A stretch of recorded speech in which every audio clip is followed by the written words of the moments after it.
함께 읽으신 말씀은 시편 109편 1절에서 15절까지의 말씀입니다. 시편 109편 1절부터 15절까지의 말씀입니다. 찾으신 줄 알고요. 저희 함께 합독하시겠습니다. 내가 찬양하는 하나님이여 잠잠하지 마옵소서. 그들이 악한 입과 거짓된 입을 열어 나를 치며 속이는 혀로 내게 말하며 또 미워하는 말로 나를 두르고 까닭없이 나를 공격하였음이니이다. 나는 사랑하나 그들은 도리어 나를 대적하니 나는 기도할 뿐이라. 그들이 악으로 나의 선을 갚으며 미워함으로 나의 사랑을 갚았사오니 악인이 그를 다스리게 하시며 사탄이 그의 오른쪽에 서게 하소서. 그가 심판을 받을 때에 죄인이 되어 나오게 하시며 그의 기도가 죄로 변하게 하시며 그의 연수를 짧게 하시며 그의 직분을 타인이 빼앗게 하시며 그의 자녀는 고아가 되고 그의 아내는 과부가 되며 그의 자녀들은 유리하며 구걸하고 그들의 황폐한 집을 떠나 빌어먹게 하소서. 고리대금하는 자가 그의 소유를 다 빼앗게 하시며 그가 수고한 것을 낯선 사람이 탈취하게 하시며 그에게 인애를 베풀 자가 없게 하시며 그의 고아에게 은혜를 베풀 자도 없게 하시며 그의 자손이 끊어지게 하시며 후대에 그들의 이름이 지워지게 하소서.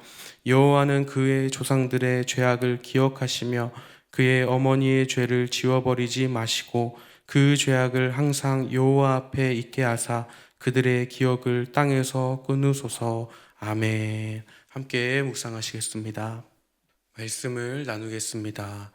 시편 109편은 다윗의 탄원시라고 알려져 있습니다. 당시 다윗은 자신의 삶 가운데 위협이 되는 일들이 찾아왔고 그러한 삶을 하나님께 아뢰고 있습니다. 오늘의 말씀을 통해 그리스도인인 우리에게 주시는 교훈이 무엇인지 함께 알아보기를 원합니다.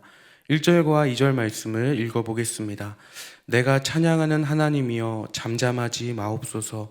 그들이 악한 입과 거짓된 입을 열어 나를 치며 속이는 혀로 내게 말하며. 시작하는 1절은 하나님이여 잠잠하지 마옵소서라고 말합니다. 여기서 잠잠하다는 뜻은 소리를 내지 않는 그런 조용한 상태라는 것입니다. 마치 하나님께서 부재하신 것처럼 느껴져서 자신의 이러한 상황 속에 이 침묵을 깨시옵소서, 이 침묵을 깨고 나를 도와주시옵소서라는 다급한 호소인 것입니다. 이와 반대로 하나님께서는 침묵 속에 계시지만 다윗을 둘러싼 소리들은 어떤 소리였습니까? 위협의 소리였습니다. 2절에 보면 악한 입과 거짓된 입의 소리로 나를 쳤다라고 말하는데 이것은 다윗의 생명에 해를 가하고 안전을 위협했던 것입니다. 뿐만 아니라 3절을 보면 미워하는 마음이 담긴 말들과 까닭 없는 공격을 했다고 말합니다. 누군가의 미워함과 또 이유 없는 공격이 때로는 그렇게 공격을 받을 때에 우리에게 억울함도 느끼게 하고 또 동일하게 악으로 갚고 싶은 그러한 마음도 들지만 이 다윗은 하나님께 부르짖고 있는 것입니다. 이것은 비록 악인들의 소리가 나를 향하고 있지만 나는 하나님을 향해 소리를 내겠습니다 라는 믿음의 고백인 것입니다. 뿐만 아니라 4절과 5절에서는 그들의 존재를 어떻게 말하고 있습니까? 4절과 5절을 읽어보겠습니다. 나는 사랑하나 그들은 도리어 나를 대적하니 나는 기도할 뿐이라. 그들이 악으로 나의 선을 갚으며 미워함으로 나의 사랑을 갚았사오니. 심지어 이 사랑을 악으로 갚는 무리들이었습니다. 이들은 하나님을 미워하고 그의 백성들을 미워하는 존재들이었습니다. 결국 그들을 어찌할 수 없는 이 다윗은 무엇을 할 뿐이라고 말합니까? 나는 기도할 뿐이라. 기도 외엔 방법이 없다는 것입니다. 여기서 NIV 번역은 나는 기도의 사람이다 라고 번역합니다. 자신을 기도하는 사람으로 여겼다는 것입니다. 선의를 베풀어도 꿈쩍없는 그 악인들에게 나도 동일하게 악으로 갚는 것이 아니라 기도로 하나님께 아뢰고 하나님의 신실하심만을 구하겠다는 것입니다. 이렇게 다윗이 하나님께 아뢰일 수 있었던 이유가 어디에 있습니까? 바로 1절에 내가 찬양하는 하나님이여 라고 말합니다. 삶의 자리에서도 하나님께 영광이 되고 하나님을 높여드리기 위한 다윗의 결단이라는 것입니다. 이와 같은 찬양의 삶이 비록 어려운 가운데 있을지라도 세상과는 다른 방식으로 하나님께 영광이 되는 우리의 결단이 있기를 예수님의 이름으로 축복합니다. 신약 성경에 복음을 전하는 무리들에게도 이와 같은 위협들이 있었습니다. 바울의 2차 전도여행 중에 바울과 실라는 빌립보에 이르게 됩니다. 그때 귀신 들린 여종을 고치는데 이 여종을 통해 이익을 얻었던 주인들이 돈벌이를 잃자 바울과 실라를 고발하게 됩니다. 그래서 이들은 옷이 찢기고 매를 맞고 또 옥에 갇히는 상황에 이르게 됩니다. 그때 바울과 실라는 기도와 찬송으로 하나님을 구합니다. 사도행전 16장의 말씀을 제가 읽어보겠습니다. 한밤중에 바울과 실라가 기도하고 하나님을 찬송하며 죄수들이 듣더라. 이에 갑자기 큰 지진이 나서 옥터가 움직이고 문이 곧 다 열리며 모든 사람의 매인 것이 다 벗어진지라. 아멘. 바울과 실라가 기도하고 찬송할 때 그들을 메고 있었던 것들이 다 벗어졌다고 말합니다. 이렇게 위협적인 순간에도 불구하고 더 크게 역사하시는 것이 바로 하나님의 도우심이라는 것입니다. 위협의 상황 속에서도 하나님께 기도로 소망을 붙드시는 그리스도인이 되기를 예수님의 이름으로 축복합니다. 옛말에 가는 말이 고와야 오는 말이 곱다, 그런 이야기가 있는데 꼭 그렇지 않은 경우도 있는 것 같습니다. 가는 말이 고와도 오는 말은 거칠 수 있는 것이 바로 그리스도인의 삶이라는 것입니다. 복음을 전하다가 또 예수 그리스도와 동행하며 살아가다가 그렇게 만나는 크고 작은 위협들이 얼마나 많습니까?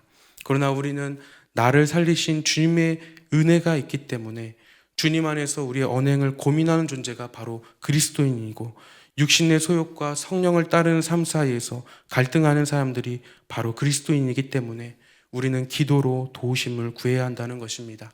비록 하나님께서 잠잠하신 것 같고 나를 위협하는 소리가 더 크게 느껴질지라도 반드시 응답하시는 하나님의 말씀이 있다는 사실을 기억하시기를 축복합니다. 이어지는 본문에는 다윗의 기도에 보응하시는 하나님을 나타내고 있습니다.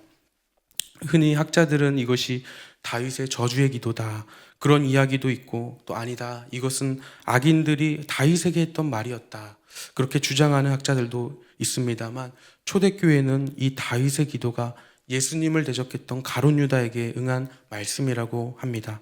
사도행전 1장에서 가룟 유다를 대신하여 사도를 뽑는 가운데 있었던 말씀입니다. 형제들아, 성령이 다윗의 입을 통하여 예수 잡는 자들의 길잡이가 된 유다를 가리켜 미리 말씀하신 성경이 응하였으니 마땅하도다. 초대교회는 이 말씀을 예수 그리스도의 대적자들에게 이 말 심판으로 보았다는 것입니다. 실제로 6절과 15절의 단락을 자세히 읽어보면 참 무서운 기도입니다. 악인이 다스리게 하시고 사탄이 그의 오른쪽에 있게 하시고 그의 삶과 그들에게 주어진 것들에 대한 심판을 요구하고 있습니다. 그렇다면 이와 같이 우리의 삶에도 동일한 기도를 드려야 하는가? 오늘 말씀이 더욱 강조하는 것은 하나님의 보응이 반드시 있다는 것입니다. 하나님이 결코 의인의 요동함을 간과하지 않는다는 것을 더욱 강조하고 있습니다. 우리는 다윗이 인간적인 방법이 아닌 하나님께 전적으로 맡겼다는 사실을 주목해야 합니다.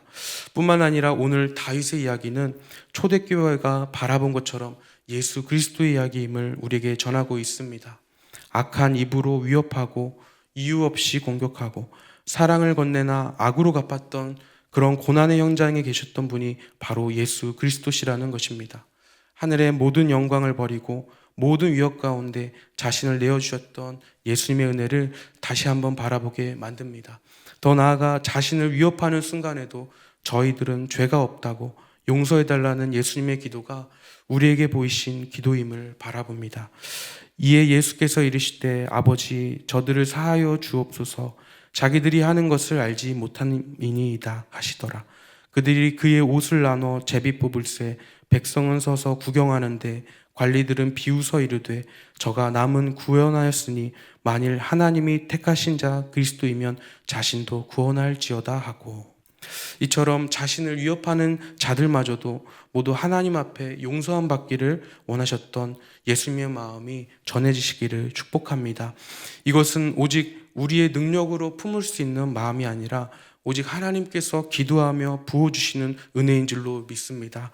예수 그리스도를 대적하는 이 시대에 또 나라의 위기와 맞물려서 또한 우리나라가 예수 그리스도를 대적하는 나라가 되지 않도록 또 함께 기도하는 저와 모든 성도님들이 되시기를 예수님의 이름으로 축복합니다. 이 시간 잠깐 두 가지 기도 제목 놓고 함께 기도하겠습니다. 첫 번째 기도 제목은 그리스도인으로서 살아가면서 악을 악으로 이기지 않게 하시고 하나님께 기도함으로 나아가며 하나님 능력으로 선으로 이길 수 있도록 능력을 더해달라고, 또 나라가 어지럽고 이렇게 혼란의 시기에 예수 그리스도를 대적하는 나라로 세워지지 않게 하시고 예수 그리스도로 하나가 되는 나라가 되게 해달라고 이 시간 함께 기도하겠습니다. 하나님 아버지 감사합니다. 하나님, 오직 그리스도께서 보여주신 그 능력으로 우리가 오늘 살아가길 원합니다.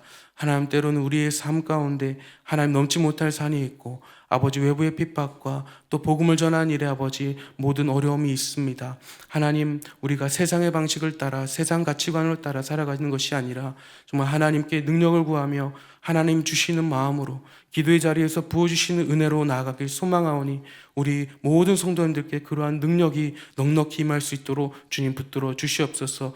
이 나라가 아버지 혼란스러운 가운데 있습니다. 하나님, 이 나라를 구별 살펴 주시옵고 오직 예수 그리스도로 하나가 되는 나라가 되게 하셔서 오직 하나님께 영광이 되는 대한민국이 될 수 있도록 하나님, 우리나라를 붙들어 주시옵소서. 하나님 아버지 감사합니다. 하나님 아버지, 오늘 다윗이 경험한 이 위협들이 또 오늘을 살아가는 그리스도인 우리 모두에게 임하는 고난인 줄로 믿습니다. 하나님, 그럼에도 불구하고 우리가 하나님 앞에 기도함으로 나아가게 하시고 하나님, 세상이 바라는 방식과 세상의 방식대로 아버지 살아가지 않게 하시고 오직 하나님 능력 주셔서 그리스도의 선한 능력으로 살아갈 수 있도록 하나님 붙들어 주시옵소서. 하나님 또 우리나라의 아버지 혼란스러운 시기 가운데 하나님 그리스도로 하나가 되게 하시고 오직 예수 그리스도를 높여드리는 이 대한민국이 될 수 있도록 하나님 붙들어 주시옵소서. 감사합니다. 예수 그리스도의 이름으로 기도드렸습니다. 아멘. 함께 주기도문으로 마치시겠습니다.